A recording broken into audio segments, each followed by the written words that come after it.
Olá pessoal, espero que estejam todos bem.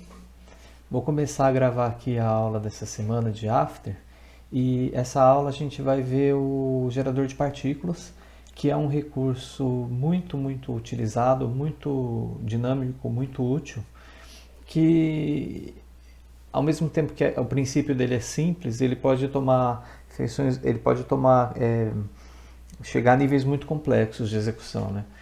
Então, o princípio de um gerador de partículas é você ter um determinado ponto na imagem que fique gerando elementos aleatoriamente, né? Então, ele fica soltando partículas. Partículas podem ser qualquer coisa, podem ser formas geométricas, podem ser imagens, né? E dependendo de como você configura essa partícula, ela pode se assemelhar a líquido, grandes ressalvas aqui, tá? Isso aqui mais em 3D. No After dificilmente vocês vão conseguir fazer uma simulação de líquido decente. Mas você pode fazer ela se parecer com fumaça, isso já dá para fazer no After, né? Fazer parecer com fogo. E pode também simplesmente ficar gerando brilhos, né? É muito comum trabalhar com brilhinhos passando pela tela com gerador de partícula. Mas também você pode usar ela, vamos supor que você queira fazer um fundo em que você tem vários elementos gráficos, pode ser uma logo, por exemplo, né? E eles ficam randomicamente flutuando, assim. Então, em vez de você ficar trabalhando, multiplicando esses elementos e animando um a um, você, se souber configurar um gerador de partículas, você faz isso de uma forma muito mais fácil, né? Os logos ficam surgindo, ficam navegando pelo fundo. Então, para fazer um fundo, às vezes para criar um ambiente, né? Ou mesmo para fazer aquelas poeirinhas que ficam flutuando, sabe? Às vezes umas bolinhas que lembram poeira desfocada pela câmera, isso também é muito comum, né? Para dar às vezes só para dar um charme pro trabalho, né? Para dar uma enfeitada no fundo, alguma coisa assim. Então vocês vão ver que dá para fazer várias dessas coisas usando o gerador de partículas, tá? Eu vou usar o gerador de partículas do After. O After ele tem 3 geradores de partículas, tá? Vamos ver aqui, ó. Vou criar uma composição. Vou criar um sólido. Não dei nome para nada, não façam isso em casa, tá? Deem nome para as coisas. Então, se eu vier aqui em Simulation, vocês vão ver que tem 3 efeitos de simulação que levam o nome de partícula.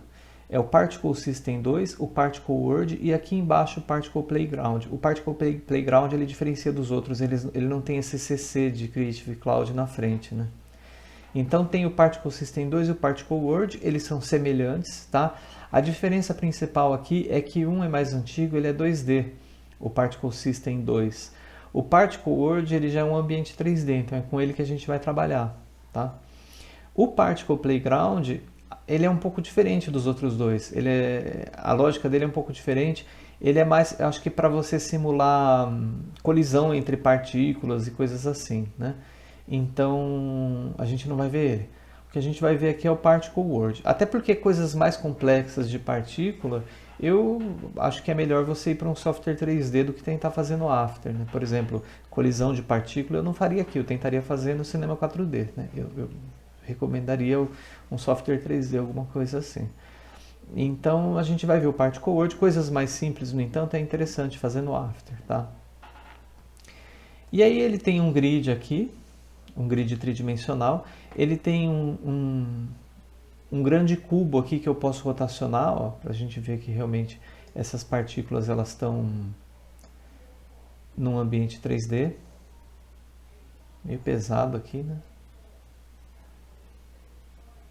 Vou voltar aqui para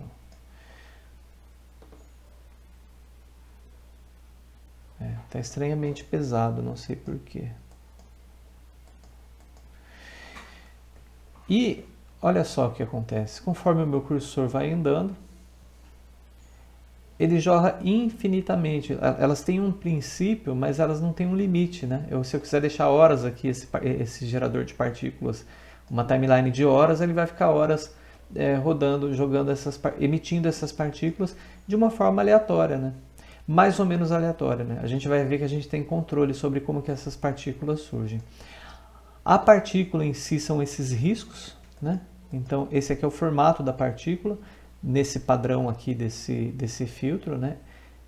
Poderia ser bolinhas, poderia ser qualquer outra coisa, mas ele faz esses risquinhos, né? E o emissor é esse do centro aqui, tá? Então, são as primeiras duas definições que vocês têm que entender. Existe um emissor, né? E existe a partícula emitida, né? Então, o emissor é essa bolinha do centro e a partícula emitida são esses risquinhos, tá? Os outros dois conceitos que são fundamentais para vocês trabalharem com partícula elas têm uma taxa de nascimento, então quantas partículas surgem a cada instante, né? Aqui nesse filtro aparece com o nome de birth rate, frequência de nascimento, né? Esse 2 aqui começa em 0, né? Então 0 partículas surgindo, e 2, 3, eu não sei exatamente qual que é a relação que existe entre esse número e a quantidade de partículas de fato, tá? E ele não para aqui em 20, na verdade. Se eu quiser colocar tipo 1000, vira uma massa, né? Então, o birth rate é a frequência de nascimento. E o outro dado, o outro valor fundamental é a longevidade das partículas. Aqui sim está linearmente relacionado com os segundos, né? Então, se eu estou vendo 1 aqui, é porque elas estão durando 1 segundo, porque tem esses seconds, essa abreviação de segundos escrito aqui na frente, né? Então, cada partícula que surge, ela leva até 1 segundo para morrer, para sumir. Então, se eu diminuir esse valor, o que vai acontecer? Eu vou ter elas vão expandir menos, né? Elas surgem e já vão morrendo. Então, se eu quiser fazer, por exemplo, uma vela de bolo de aniversário, né? Que tem aquelas faísquinhas que ficam saindo, aquelas velinhas de... Ó, elas saem e já desaparecem, né? Tá? O modo como elas surgem e morrem também a gente configura. Aqui, não sei se vocês estão reparando, mas ela tem uma curva de opacidade. Na verdade, como a longevidade é muito curta, a gente quase não nota essa curva de opacidade. Mas conforme eu aumento a longevidade, dá para perceber que as partículas que estão morrendo, elas estão, na verdade, apagando, né? Então, elas não pipocam na tela, elas não surgem em cortes abruptamente, nem morrem abruptamente. Mas se eu quiser fazer isso, eu posso também, a gente vai ver daqui a pouco, tá? Então, birth rate, longevidade. O producer é o emissor, tá? Normalmente ele aparece com o nome de emissor. Aqui nesse filtro aparece com o nome de produtor, mas é a mesma coisa. E nesse caso desse particle word, ele é sempre esférico, tá? Ele tem um raio, vocês podem ver, ele tem uma posição. Eu posso colocar ele mais para cima ou mais para baixo, né? Posso fazer ele surgir numa posição diferente. Reparem que quando eu mexo ele no X e no Z, o grid acompanha, porque o grid na verdade é infinito. Isso aqui é só uma porção do grid, do chão, né, do floor que eu estou vendo. Tá? E ele tem um raio. Então o que eu posso fazer aqui, como ele é sempre esférico, se eu quiser, vamos supor, a minha tela, a tela de fundo, ela é retangular, né? O meu fundo é retangular. Se eu quiser fazer as partículas surgirem em qualquer ponto desse retângulo, na verdade eu vou ter que fazer uma esfera bem grande, maior do que a dimensão da comp, né? Então eu aumento essa esfera e aí elas vão surgir. Ó, posso aumentar no Z também, ó. Elas estão surgindo. Só para vocês entenderem melhor. Peraí. Estou com a ferramenta de zoom ativada aqui. Eu estou aumentando essa esfera aqui no eixo Z. Ó. Tá vendo? Ela estava assim, né? Então, quando eu crio, eu aumento elas no Z, eu começo a ter partículas menores e maiores, porque eu tenho umas que estão mais próximas da câmera e outras que estão mais pro fundo lá, né? Então, eu ponho um valor aqui mais ou menos igual para continuar esférico, né? 0,7 para cada um, mais ou menos. Tá? E aí elas surgem de vários pontos diferentes, elas não surgem só do centro, né? Então essa é uma possibilidade. Essas aqui são as configurações fundamentais, a frequência de nascimento, a longevidade e o emissor. Agora a gente tem como configurar a física dessa partícula, como que ela vai reagir com o passar do tempo, né? Então, por exemplo, existe aqui um valor de gravidade. Elas estão caindo, conforme elas surgem, elas caem. Se eu tiro essa gravidade aqui, ó, elas não caem, elas ficam indo em direção oposta ao surgimento delas, né? E essa velocidade delas a velocidade com que elas explodem, olha aqui a animação, ela está no modo explosivo. A gente vai ver que existem outros modos, tá? Então, se eu aumento essa velocidade aqui, por exemplo, elas saem mais intensamente do centro, né? E elas não caem, não tem gravidade. Lembra muito aqueles efeitos de velocidade da luz do Star Wars, né? Então, se vocês quiserem fazer, por exemplo, um efeito de uma nave voando no espaço, né? Então, pode ser útil para uma animação de nave espacial, alguma coisa assim, né? Então, vocês viram o que eu fiz aqui? Eu aumentei a velocidade e tirei a gravidade.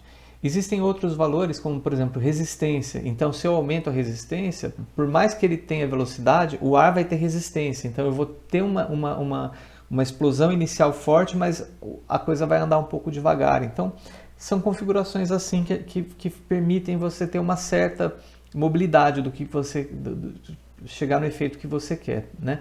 Mas vamos ver primeiro então esse animation aqui, que ele é muito importante, ó. Vou resetar rapidamente aqui para a gente ver melhor. Resetei, né? Voltou a ser. A animação, ela não precisa ser necessariamente uma explosão inicial, tá? Se eu colocar esse Direction Axis aqui, por exemplo, eixo direcional, todas as partículas vão no mesmo sentido, né? Então, eu consigo fazer, por exemplo, uma cauda de cometa, ou eu consigo fazer, se fosse uma varinha mágica, por exemplo, soltando algumas faíscas, alguma coisa que solta faísca, né? Mesmo uma fumaça saindo de um carro, aí talvez seja melhor usar alguma coisa direcional, né? E o Cone Axis, ele começa direcional, mas depois ele abre, né? Então, esses são os três principais modos, né? É o Cone Axis, o Directional Axis, eixo direcional, e o explosivo, que é omnidirecional, tá? Mas existem alguns outros também. Existe, por exemplo, um twirl que vai fazer ela torcer, né? Então eu consigo fazer um efeito de caracol, de furacão. Tem um outro que é mais parecido ainda com um furacão, que é o vortex, né? Então tudo isso é efeito de como que se comporta a explosão, o surgimento, a ignição dessa partícula, né? Vamos dizer assim. Ó, esse aqui para fire, né? Você vê que mesmo com a gravidade positiva, 0,5, as partículas elas vão em direção contrária, né, ao chão, ela sobe como se fosse um fogo. Detalhe importante, ó, eu posso trabalhar, por exemplo, com esse explosivo, mas colocar uma gravidade negativa. E aí, em vez das partículas elas caírem, elas vão subir, tá? É um pouco diferente do que a gente viu agora do fire, né? O fire, na verdade, ele estava com a gravidade positiva. É que as partículas somem antes de voltarem a cair, né? Então, provavelmente por causa da longevidade delas, né? Mas mesmo eu baixando a longevidade, aqui já meio que parece fogo, né? E para fazer parecer fogo de fato, talvez eu não possa trabalhar com essas, eu não devo trabalhar com essa partícula nesse formato de linha. E aí entram as opções da particle, né? Então aqui não mais em físicas, mas em particle, eu defino qual que é a aparência da partícula. Eu não estou mais configurando o emissor. Então ela não precisa ser uma linha, elas podem ser estrelas, por exemplo, né? Em vez de line, eu mudo para star. Ou uma esfera com shaded, né? Quer dizer, com volume, com sombra, né? Ou faded, que elas vão apagando, né? Então o centro é mais intenso e as bordas são apagadas, né? Para fazer um brilho, uma magia, alguma coisa assim, né? Tem bubble, só que vocês não ficam restritos a essas partículas. Se vocês quiserem, vocês podem criar a sua própria partícula, tá? Existem mais algumas aqui de forma geométrica. Existe uma, por exemplo, um tripolygon, que são como se fossem uns fragmentos, né? É que eles são bem regulares, os triângulos, mas eu posso trabalhar com size variation grande, então eu vou ter alguns fragmentos menores, outros maiores, né? A variação do tamanho eu posso alterar aqui, ó, size variation, né? Outros dados importantes aqui, ó, o birth size e o death size. É o tamanho quando ele surge e o tamanho quando ele morre. Então ele pode, por exemplo, surgir maior e ele vai diminuindo de tamanho com o tempo, Quer ver? Vamos colocar aqui como explosivo de novo, só para vocês entenderem. E com uma longevidade curta, ó, ele surge grande e, além de ir apagando, ele vai diminuindo de tamanho. Eu posso fazer isso, então ele vai... eu posso, inclusive, se vocês olharem aqui no mapa de opacidade, aqui está a curva de opacidade que eu falei, ó, ela acende e depois apaga. Isso aqui eu posso tirar. Se eu quiser, eu faço isso aqui, ó, tiro essa curva, e aí não tem mais variação de opacidade. Elas surgem com 100% de opacidade e morrem. Só que aí eu posso fazer ela morrer, por exemplo, no tamanho, com 0 de tamanho. Então, o que vai fazer ela sumir não é a opacidade. Ela vai diminuindo de tamanho até chegar a 0, né? Deixa eu aumentar um pouco a longevidade aqui. Pera aí.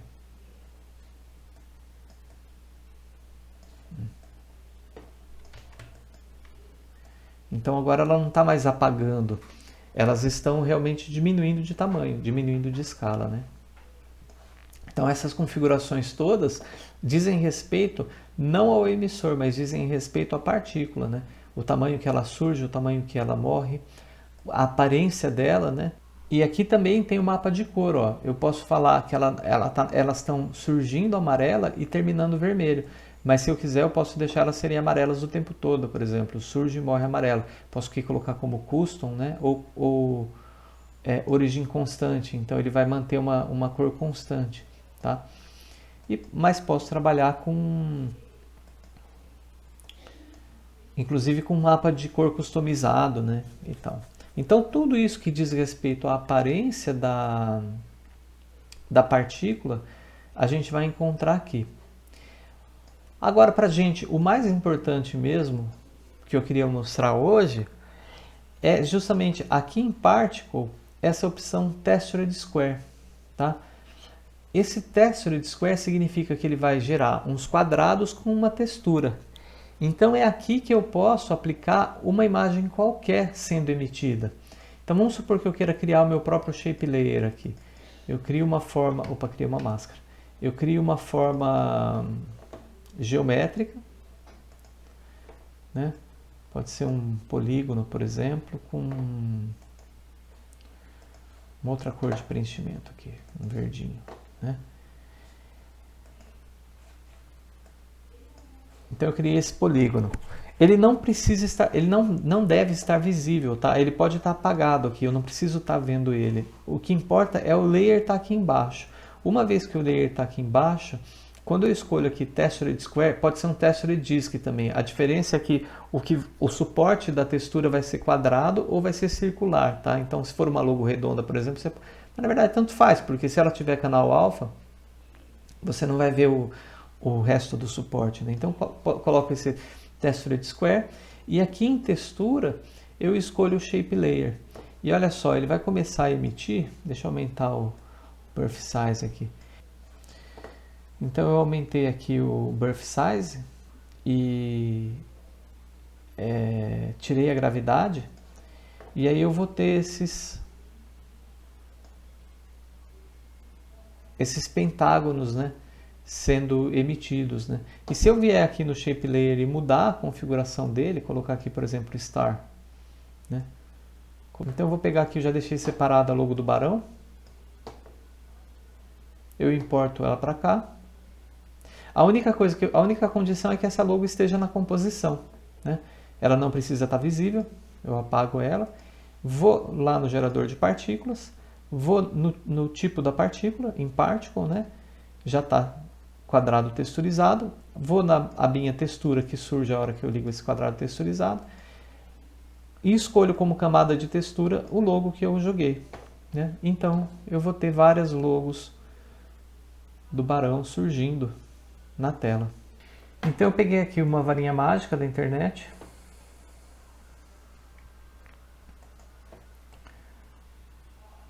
deleto isso daqui, reseta aqui o emissor de partículas, e aí para fazer ela se mover numa determinada trajetória, eu vou utilizar aquele recurso que a gente já viu, que é o de criar uma máscara, né? Bom que a gente recapitula. Crio uma máscara. Opa.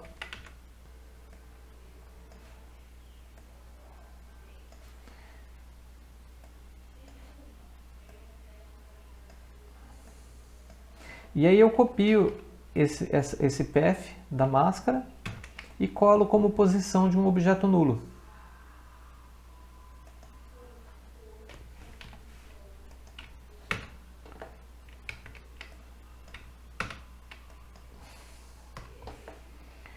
Colei aqui como posição de um objeto nulo. Então, minha varinha mágica, parenteio ela no objeto nulo. Eu vou mexer o anchor, vamos mexer na escala primeiro, né? Para ela ficar menor.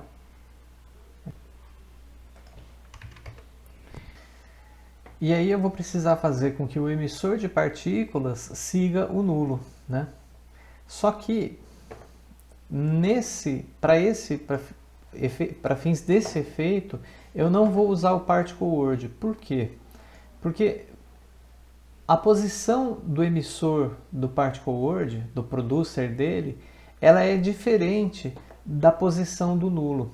A posição do nulo é baseada na posição dele na composição. Então a composição é 1280 por 720, na verdade 1920 por 1080, né? Então a posição ela está contando os pixels, tendo como 00 a origem aqui, o lado esquerdo superior da comp, né? Por isso que ele está me dando essa posição, 27 pixels para a direita, 700 e pouco para baixo, né? Então está diminuindo aqui porque está subindo e está aumentando aqui porque está indo para a direita. Então essa orientação de posição, a referência da posição é o tamanho da comp. Já esse Particle Word, ele trabalha com um sistema diferente. O position dele é separado em x, y, z e ele está chamando de 000. E eu mexo ele em relação à origem do efeito, né? Então é uma contagem diferente. E olha só, também é diferente mesmo, porque se eu mexo ele totalmente para a direita, para o filtro, para o efeito, ele só andou 0,6, né? Então até dá, se vocês procurarem na internet, se vocês quiserem usar o Particle Word, tem uma expressão relativamente simples que faz a conta, né, para adaptar esse valor para esse valor do nulo. Mas para simplificar, para a gente não ter que ficar copiando e colando expressão, eu vou deletar o Particle Word e vou usar agora o irmão dele ali, que é o Particle System 2.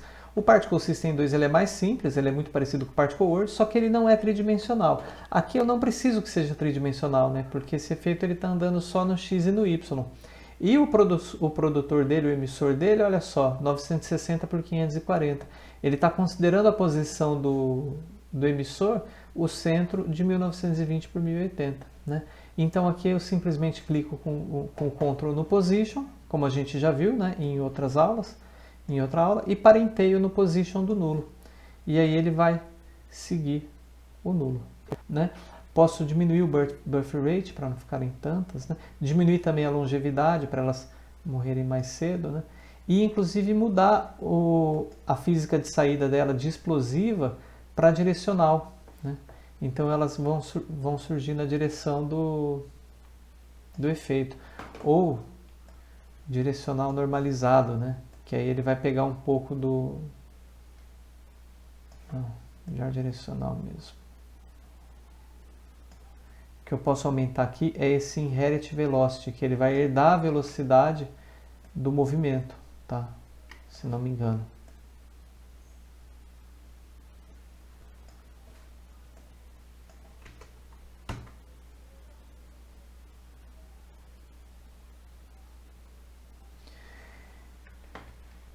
Enfim, não está muito legal, mas aí vocês podem melhorar, né? Podem fazer com estrelinhas, né? Elas estão muito grandes, as partículas, isso sim. Elas têm que ter um birth size menor, um depth size menor também. Até um size variation menor.